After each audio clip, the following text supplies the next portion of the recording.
썸네일이랑 내용이 달라서 깜짝 놀라신 분들 계시죠? 이제부터 되도록 화목토 3번, 주제에 맞게 여러 영상을 합쳐 올리게 되었습니다. 토모사피엔스 여러분들 많은 시청 바랍니다. 그럼 시작해볼까요? 올해가 돼지해인 건 두말하면 잔소리죠. KRQA는 동물구조보호소가 미니 돼지라고 광고되었지만 미니 사이즈가 아니어서 버려지고 있는 돼지들이 늘어나고 있다고 보고 있다고 보도했습니다. 보도에 따르면 소위 미니 돼지 열풍이라고 불리는 현상이 지난 몇 년간 폭발적으로 생겨났었는데요. 아리아나 그란디 그리고 마일리 사이러스와 같은 스타들이 돼지를 키우게 되면서였다고 합니다. 유일한 문제는 미니, 티컵, 마이크로, 포켓 돼지와 같은 것은 사실 없다는 건데요. 이는 모두 허위 마케팅일 뿐입니다. 이러한 작고 귀여운 돼지들은 지금은 찻잔에 딱 맞는 사이즈일지는 몰라도 여느 돼지들처럼 이 돼지들은 결국 커다란 돼지로 자라납니다. 돼지보호소 주인의 말에 따르면 이 돼지들을 작게 유지시키는 유일한 방법은 돼지들을 쫄쫄 굶기는 것이라고 합니다. KSNV에 따르면 돼지들은 자라서 150에서 200파운드, 약 68에서 90kg가량이 되며 종종 이들이 너무 커서 다루기가 힘들게 되면 돼지 사이즈에 대해 잘못된 정보를 제공받은 주인들은 이 돼지들을 버린다고 합니다. 라스베가스의 동물재단은 대부분의 돼지들이 길거리를 헤매다 동물 단속반에 의해 구조된다고 합니다. 반면 돼지는 똑똑한 동물이며 정말 좋은 동반자가 될 수 있다고 하는데요. 사람들은 정말이지 그들의 품으로 무엇을 데려오는지를 알 필요가 있습니다. 보호소들이 돼지를 입양하고 있지만 대부분은 긴 과정을 거쳐서야 이 꿀꿀이들을 좋은 집에 보내줄 수 있습니다. 이 돼지들이 베이컨 신세가 되지 않았으면 하는 바람이에요. 아주 그냥 가슴이 무너지네요. 모르는 사람의 눈에는 이 이미지가 어미 돌고래와 아기 돌고래 간의 애정어린 순간으로 보일 텐데요. 뉴질랜드 보호국에 따르면 이 사진은 죽은 아기 돌고래를 운반하는 슬퍼하는 병코 돌고래의 모습을 보여주는 것이라고 합니다. 뉴질랜드 보호국은 베이 오브 아일랜드 근처의 물에서 돌고래를 목격했는데요. 이들은 어미 고래가 새끼를 떨어뜨려 놓지만 다시 휙 돌아오는 새끼를 다시 집어드는데요. 슬퍼하는 것이 틀림없어 보입니다.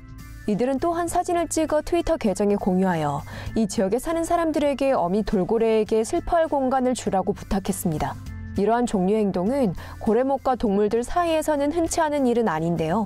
온라인 과학 잡지인 코스모스 매거진에 따르면 돌고래는 슬퍼하는 행동을 보이는 고래목과 동물들 중 92.3%를 차지한다고 합니다. 이번 보고는 이렇듯 돌고래가 슬퍼하는 행동의 75%가 암컷 돌고래가 새끼를 애도하는 것으로 보인다고 합니다. 동물왕국에서 애도는 흔한 일인데요. 범고래는 또한 죽은 새끼를 데리고 다니며 코끼리는 한 무리에 속한 코끼리가 죽으면 며칠이 지난 뒤 방문하며 심지어는 뼈를 흩뿌리기도 한다고 합니다. 이거 참 흥미롭네요. 유 아틀라스에 따르면 과학자들은 특정 박테리아가 대의를 위해 스스로를 희생할 수 있다고 합니다. 새로운 연구에 따르면 박테리아가 군집을 보존하기 위해 항생제에 스스로 몸을 던진다고 합니다. 저널 이 라이프에 따르면 캘리포니아 주립대학 그리고 프린스턴 대학의 연구원들은 대장균 군집을 LL37이라고 알려진 분자에 노출시켰다고 합니다. 이 분자는 연구원들이 그 이동을 추적할 수 있도록 초록빛을 내도록 약간 변형되었습니다. LL37은 피부와 일부 장기에 의해 생산되는 천연항생제 외부 박테리아를 제거하는 데 도움을 준다고 이번 연구가 밝혔습니다. 과학자들은 적은 양의 대장균이 LL37의 많은 양을 흡수하게 된다는 사실을 발견했습니다. 보도에 따르면 이 분자를 먹은 대장균 세포는 죽는다고 합니다. 그러나 이 때문에 나머지 대장균은 계속해서 자라고 퍼져나갈 수 있는데요. 이번 연구의 공동저자가 이번 발견은 박테리아의 진화에 대한 심오한 결과를 암시하는 것이라는 말을 전했습니다. 서퍼들이 이제는 대한민국에서 큰 파도를 타보실 수도 있을 듯합니다.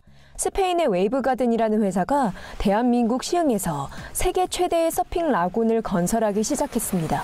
회사 측의 언론 발표에 따르면 웨이브가든은 이번 프로젝트의 대원 플러스 건설과 협력하고 있다고 합니다. 웨이브가든 코브라고 불리는 이 라군은 바다를 메워 만들어진 인공섬인 거북섬에 지어집니다. 거북섬 프로젝트는 24억 달러, 한화 약 2조 4천억 원 가량이 든다고 전해졌는데요. 보도에 따르면 이 라군은 1시간 동안 1000개의 바다와 같은 파도를 만들어낼 수 있다고 합니다. 카약이나 수영과 같은 활동들도 또한 할 수 있다고 합니다. 웨이브가든 기자회견에 따르면 호텔, 컨벤션 센터, 정박지와 같은 다른 시설들도 거북섬에 지어질 것이라고 합니다. 거북섬은 2020년이 되면 대중들에게 공개될 준비가 됩니다.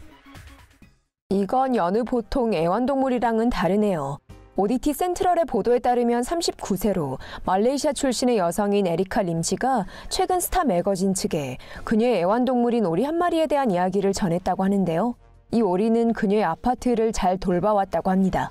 에리카 씨는 어떻게 그녀가 좋아하는 데이지라는 이 오리가 이 세상에 태어나게 되었는지에 대한 특별한 이야기를 풀어놓았습니다. 이 모든 것이 말레이시아 푸총 지역에 있는 한 베트남 식당에서 시작되었는데요. 처음에 에리카 씨와 그녀의 친구들은 오리 알에서 직접 배알을 먹는 아시아 전통 음식인 발룻을 먹기를 원했다고 합니다. 호기심 때문에 에리카 씨는 알을 먹지 않고 이걸 집으로 데려와 스스로 보아하는지 살펴보기로 했죠. 그녀가 집에 도착해서는 스티로폼으로 만든 DIY 인큐베이터에 이 알을 넣고 램프를 넣어 따뜻하게 만들어 주었습니다. 2주 뒤 에리카 씨는 달걀 껍질에서 나오는 사랑스러운 오리의 탄생을 지켜볼 수 있게 되었습니다. 얼마나 이 오리가 귀여웠던지 에리카 씨는 이 오리를 데리고 있기로 했고 데이지라는 이름을 붙여주었습니다. 에리카 씨가 데이지의 엄마가 된 지 2년이 흘렀으며 그녀는 데이지에게 사랑을 듬뿍 주고 키워왔습니다. 에리카 씨에게 있어 데이지는 말썽 한 번 안 부리는 착한 애완동물로 에리카 씨의 좋은 친구이죠.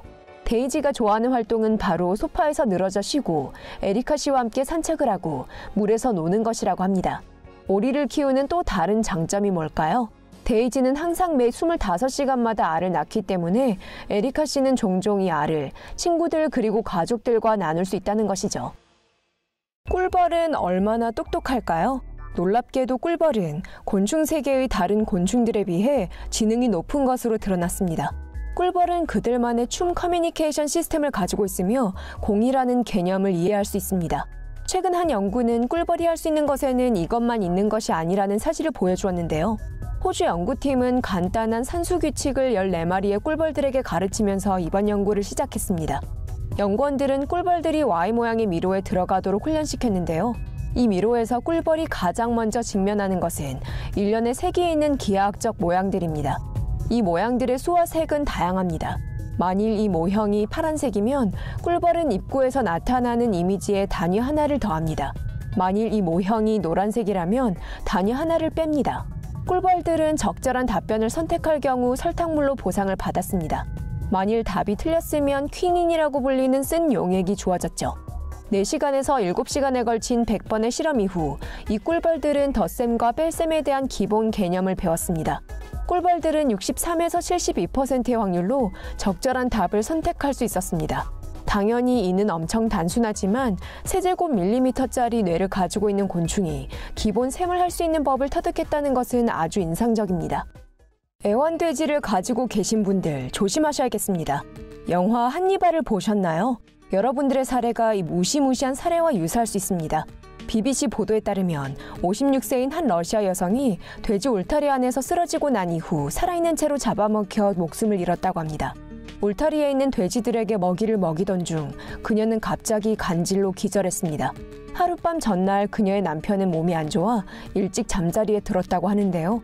다음날 그는 일어났지만 아내의 모습을 찾을 수가 없었습니다. 그는 돼지우리에 들렀다 아내를 발견했습니다. 보도에 따르면 아내의 사인은 출혈이었다고 합니다. 미러지에 따르면 이 여성의 얼굴, 귀 그리고 어깨는 배고픈 돼지들에게 먹혔다고 합니다. 러시아 연구팀은 아직도 이번 사례의 감식 결과를 기다리고 있는 중이라고 합니다. 그 고양이 거참 똑똑하네요. 지나 윌슨 씨가 트위터에 올린 영상이 화제가 되었는데요. 이 영상은 트레셔라는 이름의 고양이가 싱크대에서 뭔가를 꺼내려고 하는 모습을 담고 있습니다. 트레셔는 싱크대에 구멍을 파서 한 달 전에 떨어진 반지와 클립 하나를 발견했습니다. 이 포스팅에서 진아 씨는 한 달 전 그녀가 실수로 반지와 클립을 싱크대 안에 떨어뜨렸다고 설명했습니다. 그녀는 이를 꺼내지 않으려고 했다고 하는데요. 더 깊이 들어갈까 봐였죠. 진아 씨는 이 똑똑한 고양이를 최고라며 침이 마르도록 칭찬했습니다. 이 영상은 트위터에서 조회수가 1,100만이 넘었습니다. 트레셔가 팔로워들에게서 간식 한 보따리 선물로 받았겠어요. 벨파스트 텔레그래프는 못된 침팬지 커플이 벨파스트 동물원의 우리에서 탈출해 방문객들 몇몇에게 겁을 주었다고 보도했습니다. 이 똑똑한 침팬지들은 벌건 대낮에 탈출을 감행했는데요. 나뭇가지 하나를 사다리로 써서 우리의 높은 벽을 올랐습니다. 대부분이 그냥 우리 안에서 지내는 걸 볼 수 있는 반면 이들 장난꾸러기 침팬지들은 바깥을 느긋하게 걷는 모습을 목격할 수 있어 동물원 방문객들은 여기에 충격을 받았다고 합니다. 다행스럽게도 이들은 차분했고 그 누구에게도 덤비지 않았습니다. 벨파스트 동물원의 매니저 알라인 컨 씨는 BBC 측에 이 침팬지들이 꽤 겁쟁이였으며 이들이 나와 있어서는 안 된다는 사실을 인지하고 있었다고 전했습니다. 이 까불까불 침팬지들은 스스로 우리 안으로 다시 돌아갔으며 이후 장난친 대가로 내부 우리에 갇혀있게 되었다고 합니다. 더 가디언지에 따르면 동물원 사육사들은 최근에 발생한 폭풍으로 침팬지 우리 안에 나무가 약해져 있어 동물들이 쉽게 나뭇가지를 꺾을 수 있었다고 합니다. 이 침팬지들은 레드 판다 새끼인 엠버에게서 충고를 받았을지도 모릅니다. 이 새끼 판다도 지난달 전기우리에서 몰래 빠져나오려다가 실패했거든요. 결국 이 새끼 판다가 동물원에서 약 1마일도 채 안 되는 거리에 있는 정원에서 발견되긴 했지만요. 돼지들은 사랑스럽게 통통한 이미지가 있지만 중국에서 뚱뚱한 돼지를 먹는 것은 더 이상 있을 수 없는 일인가 봐요. 올해 중국은 철분 공급을 해줄 것처럼 보이는 기름기가 적은 돼지고기를 먹으려고 하고 있습니다. 네이처에 따르면 이렇게 엄청 기름이 적은 돼지종이 지난 2015년 중국과 한국의 생물학자 연구팀에 의해 처음으로 탄생했다고 합니다. 연구팀은 유전자 편집 기술로 처음으로 초근육질 돼지를 만들어냈습니다. 보통 동물은 이와 같은 결과를 얻기 위해서는 몇 년 동안 선택적인 교배를 해야만 합니다.